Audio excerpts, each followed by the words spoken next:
May mga pagkakataon na hindi nasusunod ang ating mga gusto dahil nakikialam ang ibang mga tao. Para sa iba ay mas maganda ang sinasabi nila, ikaw kabarangay, susundin mo ba ang sinasabi nila? O mas tiwala ka sa sarili mong pasya? Dear Papa Dudut, ako nga pala si Mimi, 17 years old at malapit nang maging ganap na dalaga. Malapit na akong maging 18 at alam niyo naman na siguro marahil ang ibig sabihin nito. Legal na ang edad ko. Mas malaya na ako kumpara noon. Dibu itong masasabi bilang marka ng pagiging dalaginding papunta sa pagiging dalaga. At syempre kapag dibu ay inaasahan na ang lahat na isi-celebrate ito kapiling ng mga mahal nila sa buhay. Excited na nga ako na maranasan ang debut party. Pero hindi gaya ng iba na gusto ng ingrande, ako naman ay doon lang sa simple. Ayoko nga rin magsuot ng gown. Ayokong masyadong mag-abala ng mga tao. Mahiyain at introvert akong tao, Papa Dudut. Alam ito ng mga malalapit sa akin. Kaya hindi na siguro sila magugulat kung planuhin kong magkaroon ng debut party na tahimik, simple at konting bisita. Gusto ko ng intimate na debut party at ang best friend kong si Sel ang kasama kong nagpaplano para rito. Isang araw ay pinapunta ko siya sa bahay at sakto naman noon na suspended ang klase namin dahil sa paparating na bagyo. Pinakiusapan ko na rin siyang doon na matulog sa bahay dahil sigurado akong hindi matatapos ng isang buong araw ang pag-uusap namin para sa debut. Oo, at simple lamang ang balak kong debut, pero gusto kong planchado ang lahat ng detalye. Para masiguradong masusunod ang lahat ng gusto kong mangyari, Papa Dudut.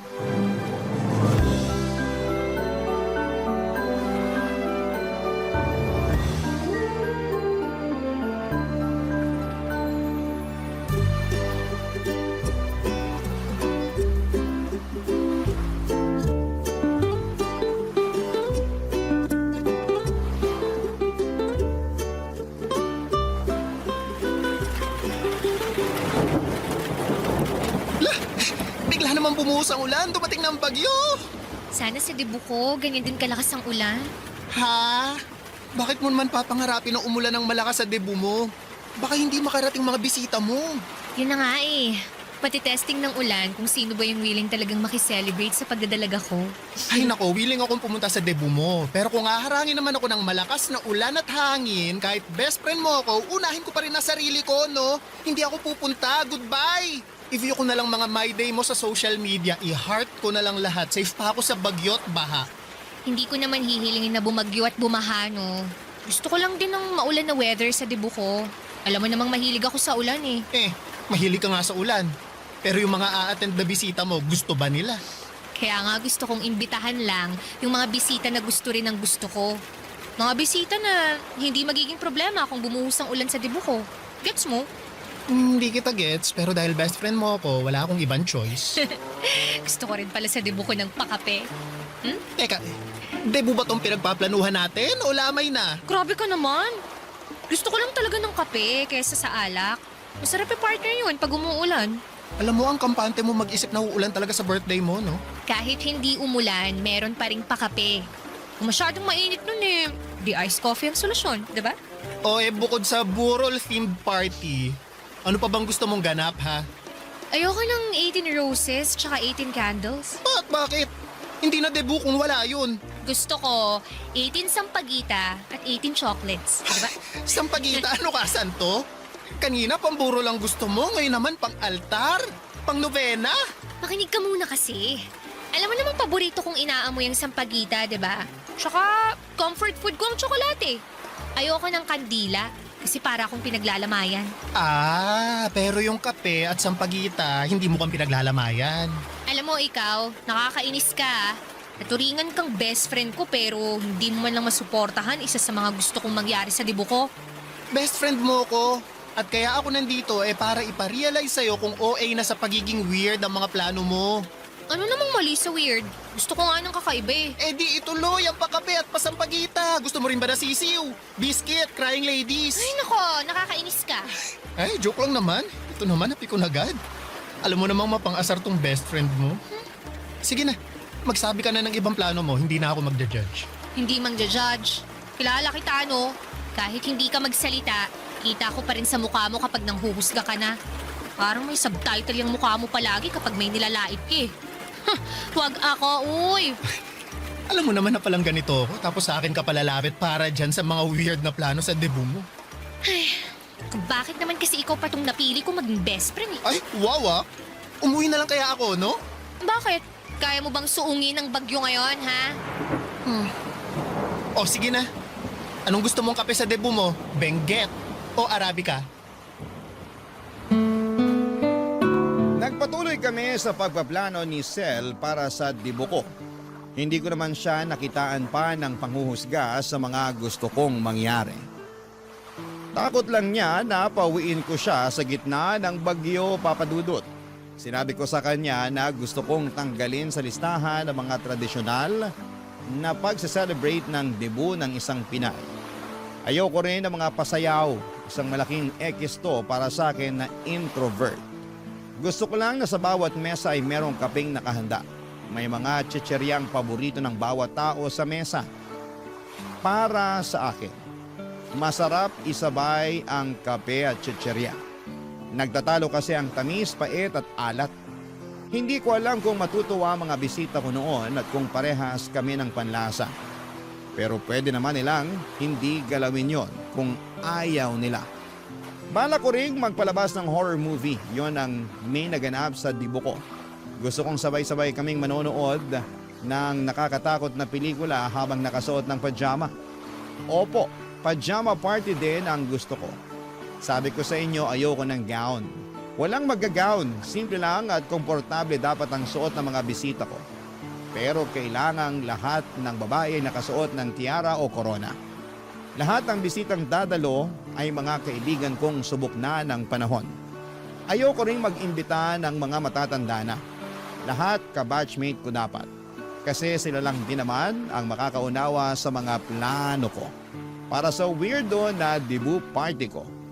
Planchado na nga namin ni Sel ang mga plano papadudo. Hanggang sa biglang sumingit si nanay sa usapan namin ni Sel.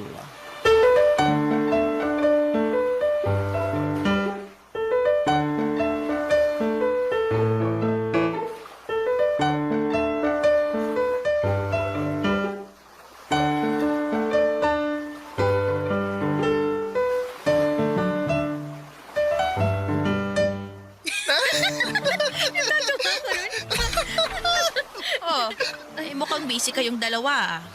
Eh, hindi naman masyado, Nay. Inaayos lang namin yung listahan ng mga bisita para sa dibo ko. Sinama mo ba sa listahan si Cap? Yung kapitan po ng barangay natin? Ay, alam nga naman kapitan ng barko, ikaw talaga, Mimi.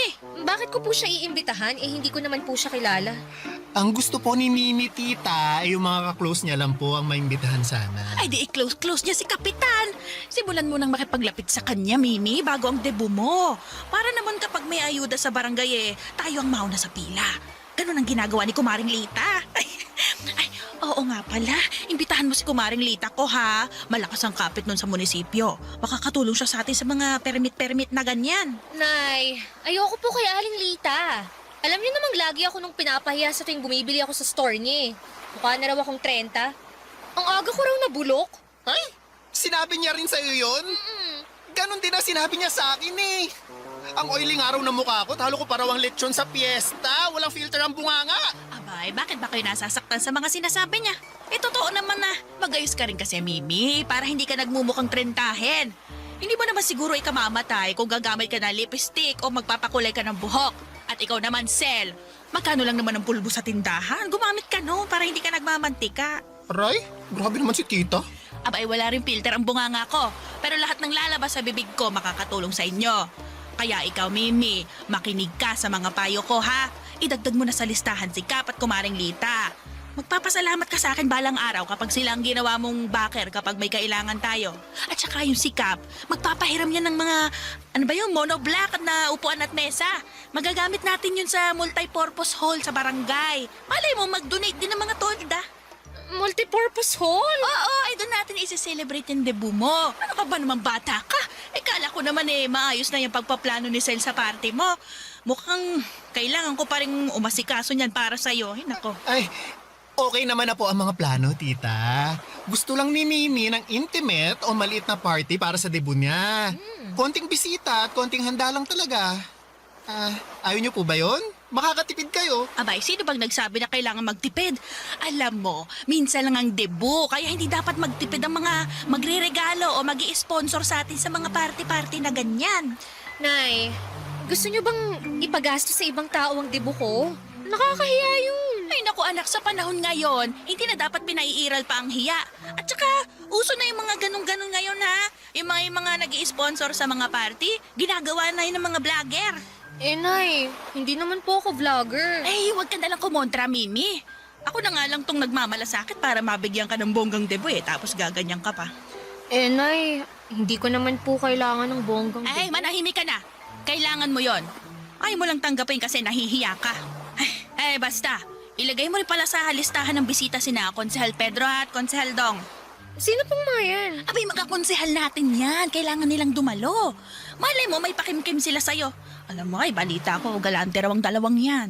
Kaya wag na wag ka magkakamali na hindi sila imbitahan, ha? Tsaka, personal kang pumunta sa bahay para imbitahan sila. Mag-ayos ka. Huwag kang oily-oily para si Sel. Ay, nadamay na naman ang mukha ko. Ay, kailangan mong imbitahan ng mga malalaking tao. Dahil bumubuo ka ng koneksyon sa kanila. Hindi natin alam kung balang araw kailanganin natin ang tulong nila. Sa panahon pa naman ngayon, ang hirap pag wala kang kakilalang backer. Siya. Lalabas lang ako saglit para pumunta sa barangay. Malambing ko lang si Ika para sa multipurpose hall. May yung mga bilin ko, ha?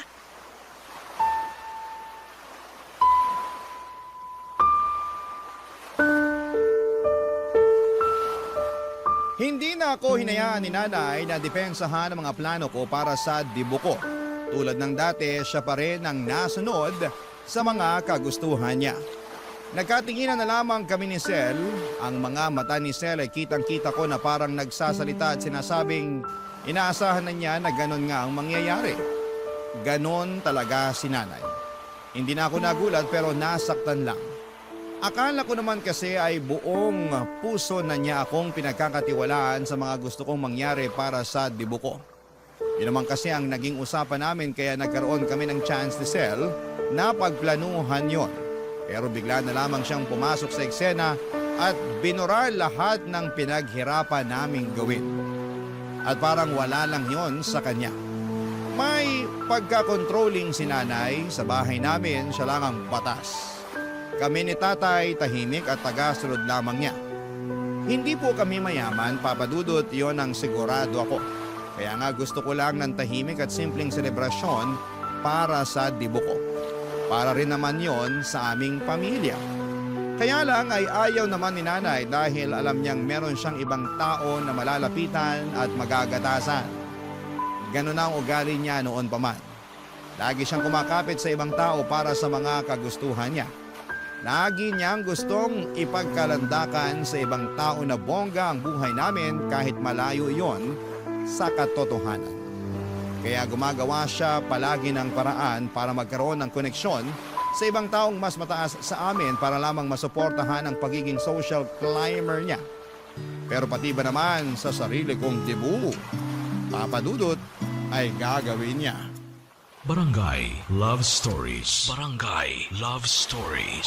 Mahilig manggamit si nanay ng mga tao. Masigurado lamang na makuha niya ang kanyang gusto. Naalala ko pa noong bata pa lamang ako ay madalas niya akong tinutulak sa mga ninong at ninang ko kahit na hindi naman Pasko. Kapag kinakapos kami, lagi niya akong pinapadalaw sa mga ninong at ninang ko at wala silang magawa kundi ang mag-abot ng pera sa akin kahit na labag naman sa kanilang kalooban. Bata pa lamang ako ay natutunan ko ng basahin ang mga mukha ng mga taong hinaharap sa akin ni nanay. Ewan ko. Pero parang yon ang proteksyon ko para malaman kung tama pa ba ang ginagawa namin ni nanay. Pansin ko sa mga mukha nila na ayaw nilang inilalapit ako ni nanay sa kanila, na parang masyado nang abusada si nanay sa pagdikit sa kanila at panggagamit sa akin.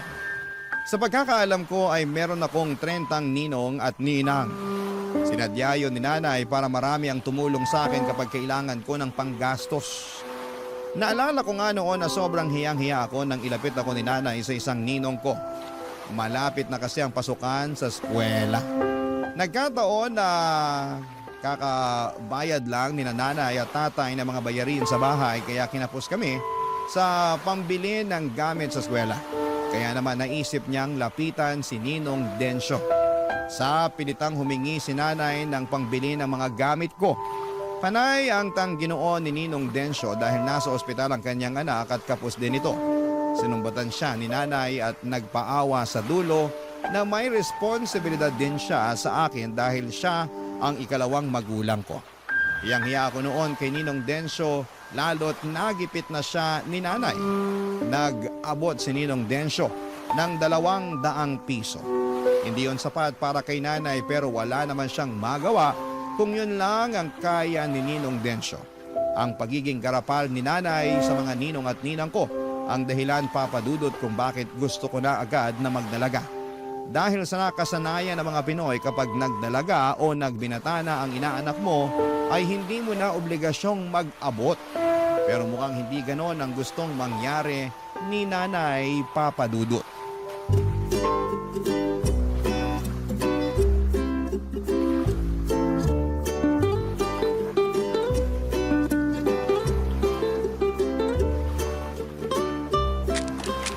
Nay, talaga bang tutuloy tayo sa bahay ni Ninang Shawi? Abay, oo naman. Bakit naman tayo aatras? Andito na tayo, oh. Kumatok ka na. Dali mo. Nay. Ay, talaga namang ikaw bata ka, oh. Tanggalin mo na nga yung pagiging mahiyain mo. Wala kang mapapala kung uugaliin mo yan hanggang pagtanda. Katok na.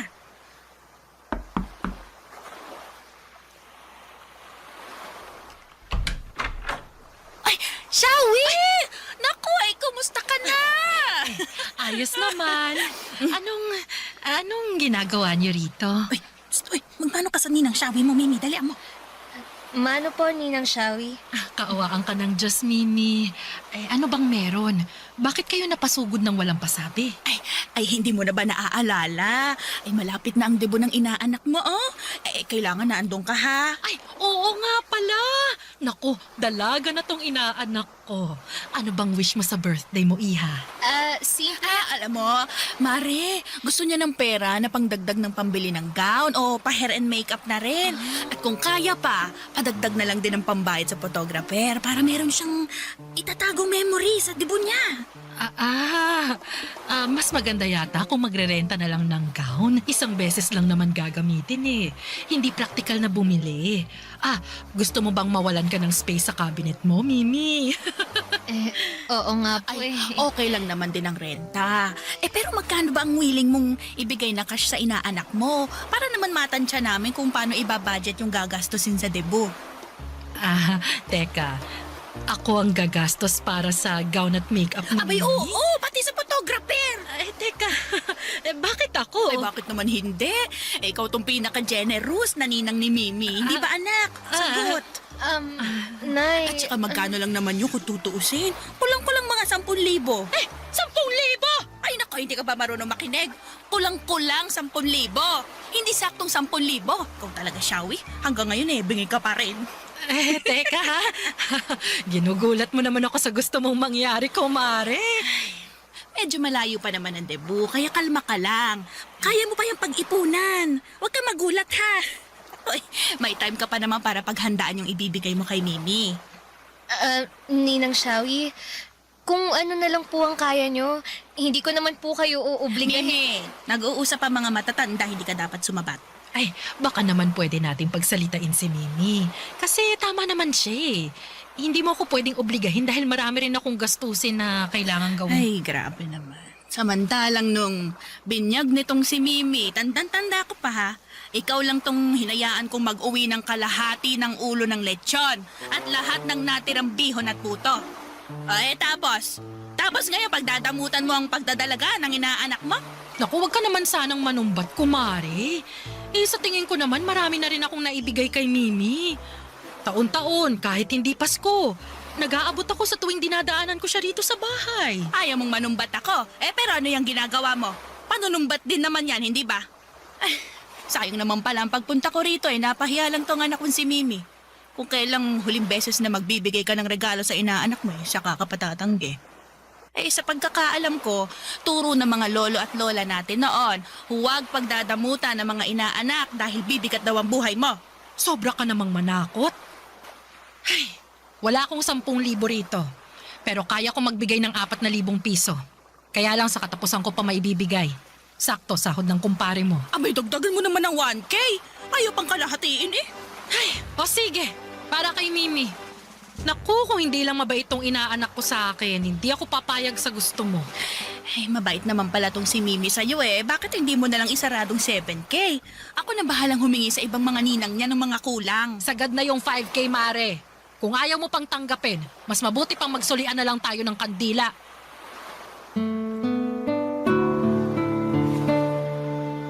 Kung hindi nagalit si Ninang Shawi ay baka pinilit pa ni Ninang na makipag-areglo ng 7,000 regalo para sa akin. Nakakahiya, pulang-pula noon ang mukha ko. Halos hindi ako makapagsalita noon dahil sa inasta ni nanay. Parang ako pang nahihiya para kay Ninang Shawi. Hindi naman sana siya magbibigay kung hindi pinamukha ni nanay na yun ang huling beses na magbibigay ito ng aginaldo sa akin bilang inaanak niya. Nahiya na tuloy akong dumalaw sa kanya kahit wala naman akong kailangan, Papa Dudut. Madalas kasing dumadaan ako kay Ninang Shawi after ng klase para tumulong sa kanya sa mga gawaing bahay. Mabait kasi si Ninang Shawi sa akin. Madalas niya akong inaabutan noon ng pera pero panayang pagtanggi ko. Puro tsokolate lamang ang tinatanggap ko sa kanya kaya nga sobrang hiya ko nang magmukhang piniperahan ni nanay si Ninang Shawi para sa dibo ko. Hindi lang si Ninang Shawi ang kinuhanan ni nanay ng pera. Pati ang ibang ninong at ninang ko na alam niyang nakakaangat sa buhay, ni-require niyang magbigay ng pera para pangtustos sa mga gastusin para sa dibo ko. Sobrang nakakahiya dahil ako ang nakaharap sa mga ninong at ninang ko habang inuobliga sila ni nanay na mag-abot. Gusto ko nang magpalamo noon sa lupa. Ang ibang ninong at ninang ko na walang pera ay hindi na niya inobligaan na magbigay ng pera. Alam naman daw niyang magsasayang lamang siya ng oras sa paghingi. Pero siniguro niyang hindi sila invited dahil wala silang ambag para sa dibo ko.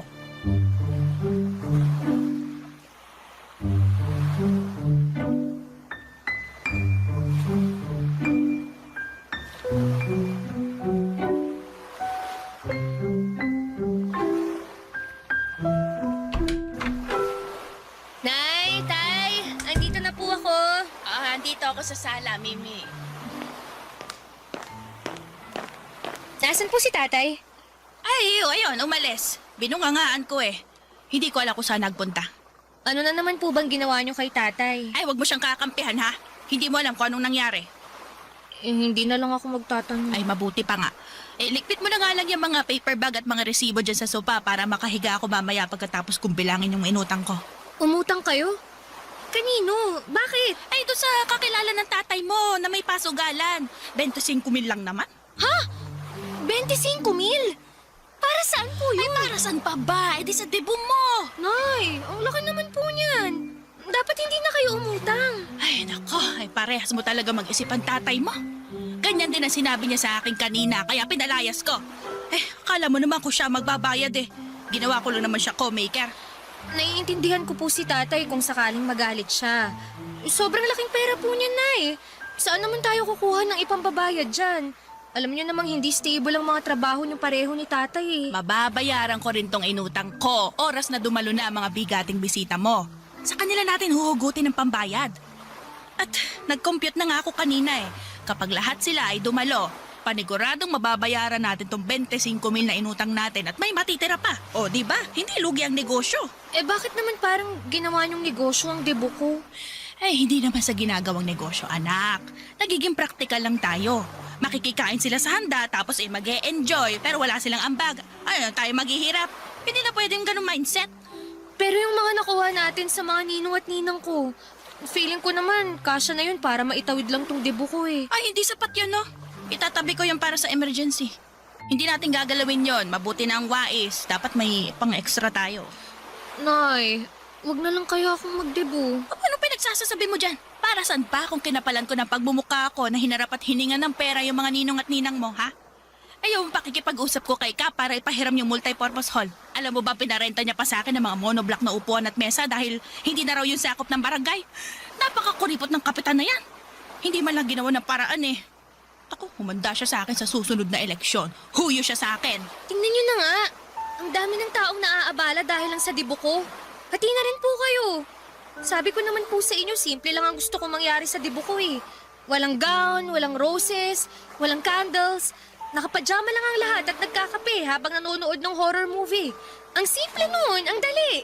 Hindi na kailangan ng 25,000. Ano ba naman niya gusto mo mangyari? Ang pangit-pangit. Pagsisisihan mo kapag itinuloy mo ang planong yan.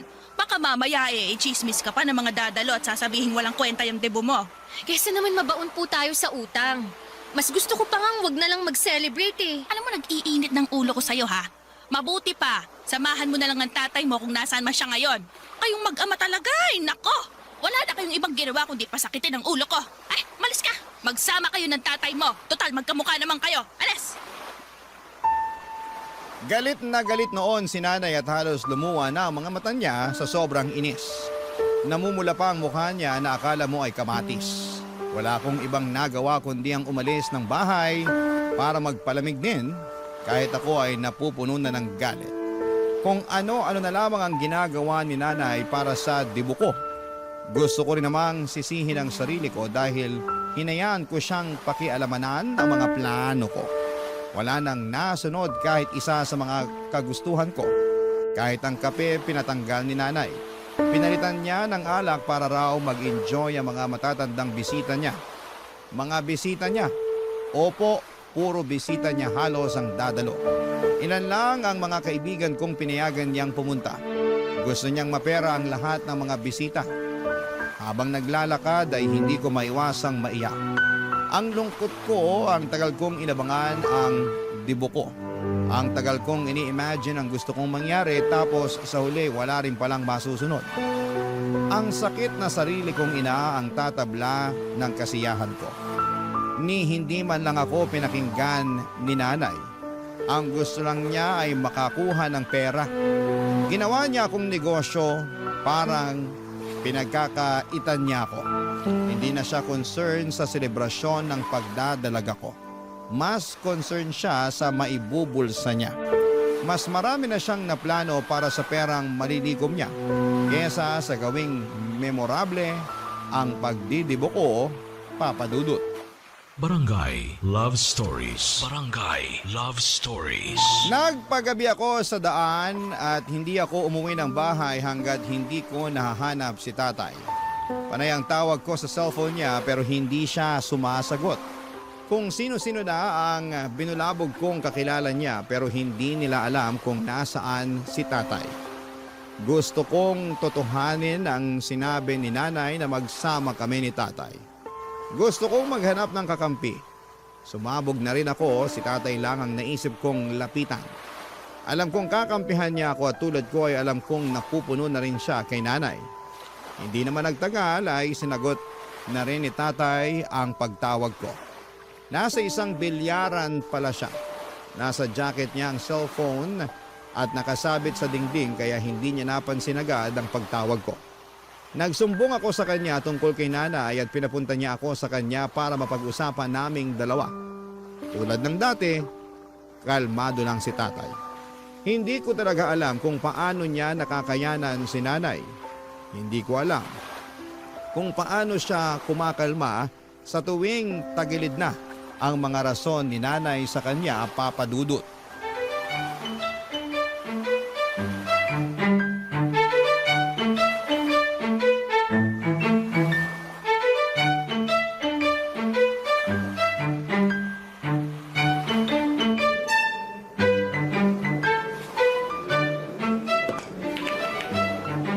Kamusta nanay mo?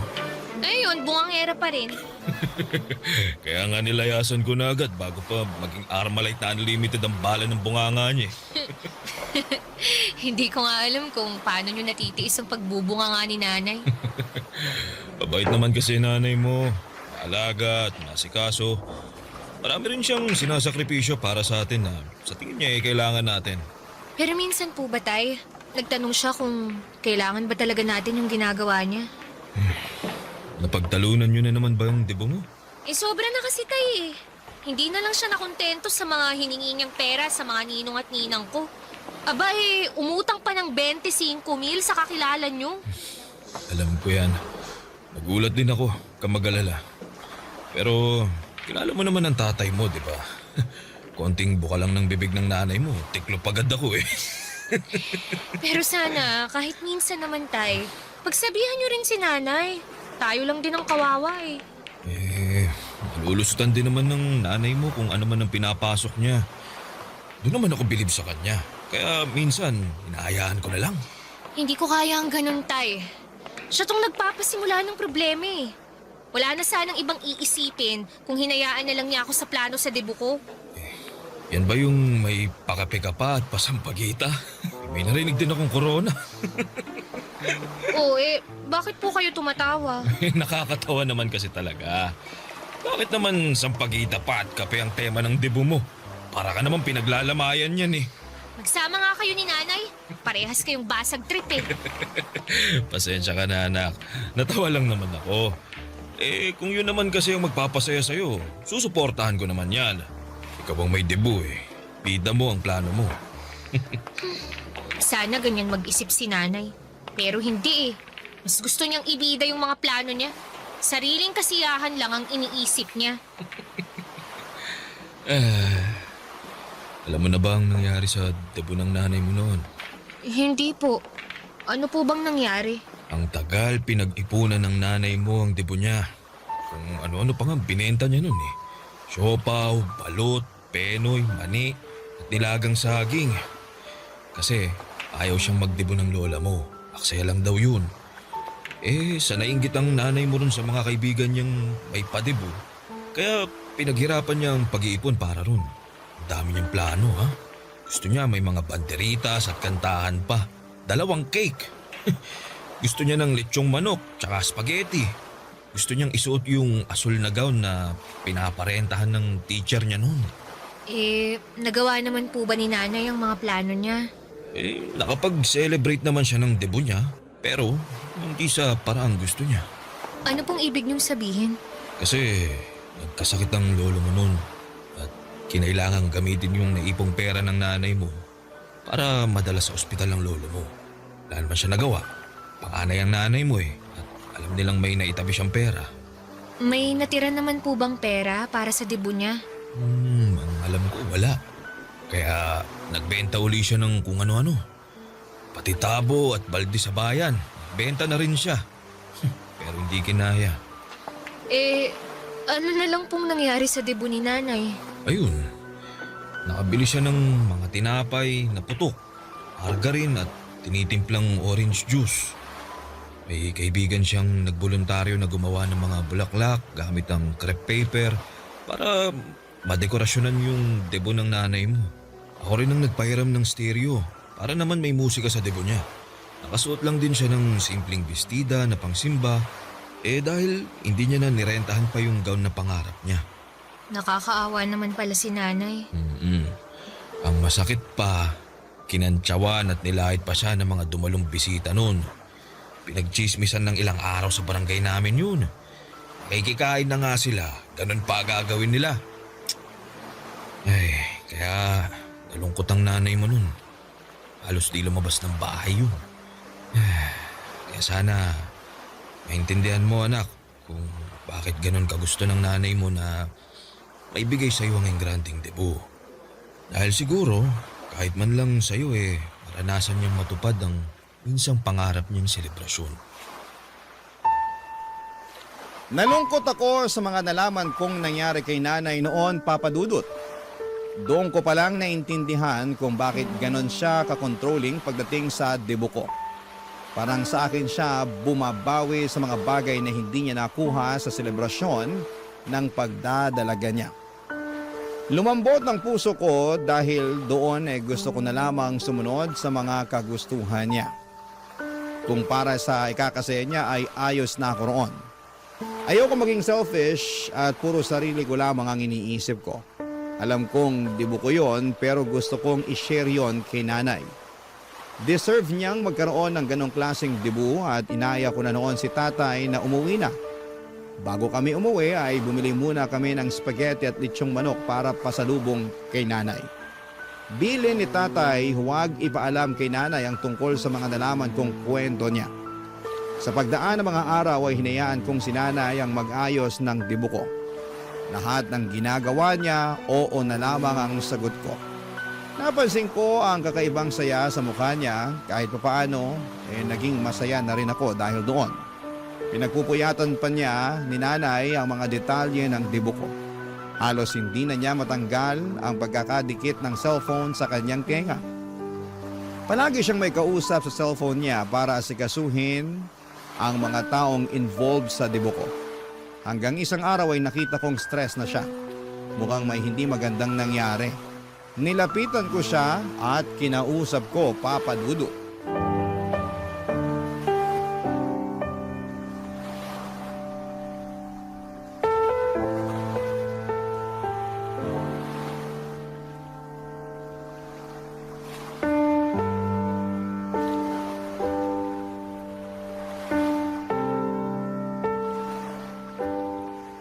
Buisit! Buisit!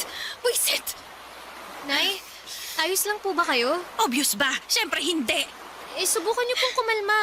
Ano po bang nangyari? Hindi ako kakalma kapag ganito binibwisit ako ng mga bisita mo. Bisita? Ano po bang ginawa nila? Pinagaksayahan ko lang sila ng laway at oras. Akala ko pa naman dadalo sila.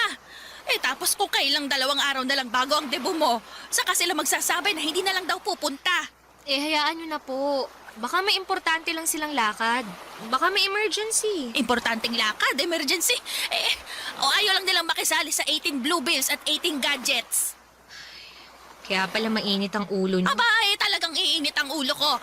Nalista ko na lahat ng pera na makukuha natin sa debut mo Kasyang-kasya na yun para sa ibang gastusin at ibang kailangan natin pagkatapos ng debut. Tapos bigla sila mag-aatrasan. Alam mo bang 2 na lang ang natira sa 18 Blue Bills? At least po, may natira pa. May 2,000 pa tayo, di ba? Sa tingin mo ba sapat ang 2,000 na malilikom natin? Naku, nakakahiya to kapag nalaman ng mga dadalo. I-announce pa naman ang lahat na mag-aabot ng 18 Blue Bills. Pagtatawanan lang tayo kapag nalaman nilang 2 lang ang magbibigay. So wala naman po tayong magagawa kung ayaw talaga nilang magbigay At isa pa yung mga inatasan ko na magbibigay ng 18 gadgets. Mga damuho! Nung tinanong ko ba naman kung anong ibibigay nilang gadget bigla nagsabi na charger, mumurahing power bank, tig 150 pesos na earbud, at meron pang isang syusyonga-syunga na magbibigay ng extension cord. Hindi ko naman po kasi kailangan ng gadgets, Nay. Alam niyo namang wala akong kahilig-hilig dyan Kung wala kang hilig sa gadgets, ako gusto ko. Umaasa ako sa cellphone o mamahaling power bank man lang sana para maibenta natin. Wag na po yun, Nay.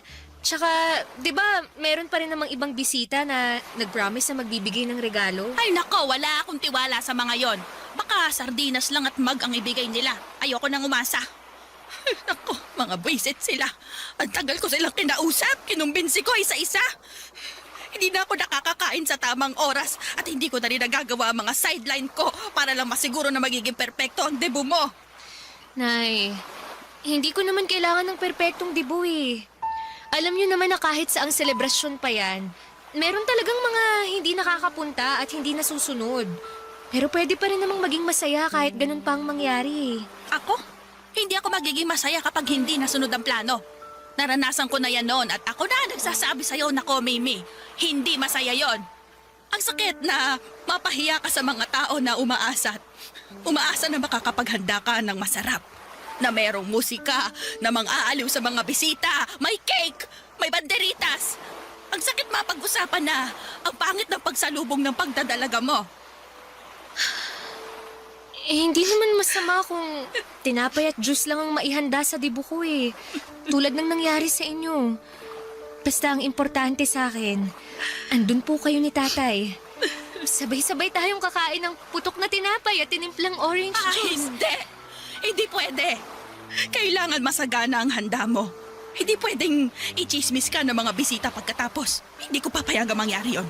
Eh kahit naman po masarap ang handa natin, sigurado namang may sasabihin ng ibang tao. Masanay na tayo. Kaya nga ang sinasabi ko sa inyo, piliin nating mabuti ang mga bisita natin. Para hindi tayo makarinig ng hindi maganda. Kasi pupunta sila. Dahil mahal nila tayo. At hindi dahil sa handa natin.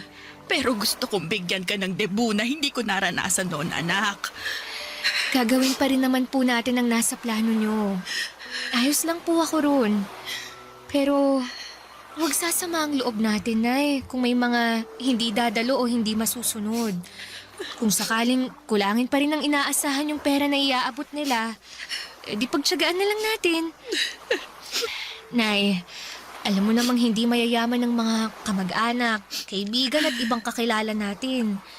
Ang hirap namang ipilit sa kanila na ibigay yung mga bagay na hindi nga nila kayang ibigay para sa sarili nila.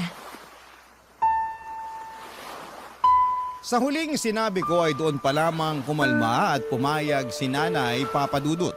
Alam kong pressured lamang siya para maibigay ang debut sa akin na hindi niya naibigay sa sarili niya noon. Hinayaan na lamang niya ang mga bisita niya na nag-cancel sa 18 blue bills at 18 gadgets. Pati na rin yung ibang hindi dadalo dahil nahihiyang hindi makapagbigay.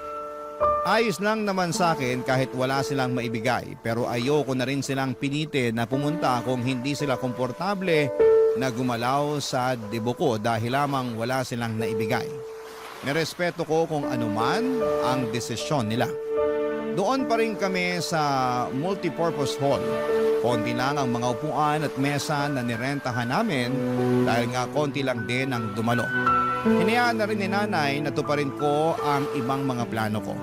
Natuloy ang pakape, pasampagita at panonood ng horror movie sa dulo ng selebrasyon ng debut. Hinayaan na rin niya akong magpalit ng pajama bago matapos ang debut ko. Sinurpresa ko nga rin siya ng spaghetti, lechong manok, potok na tinapay at orange juice. Galing ang gasto sa inipon kong pera. Regalo ko yon para kay Nanay para sa efforts niya sa debut ko. At syempre gusto kong mabago ang pananaw at tingin niya sa putok na tinapay at orange juice na nagdulot ng lungkot sa kanya noong debut niya. Gusto kong sa pagkakataong yon ay magkaroon na siya ng masayang alaala sa tinapay at orange juice. Hindi man mabura ang naging alaala ng mga yon sa nakaraan niya. Pero ang importante, matatabunan na yon ang magandang alaala sa kasalukuyan. Maraming salamat po sa pagbasa ng aking liham. Ang inyong forever kapuso at kabarangay, Mimi. Kwentuhan naman tayo dito sa comment section.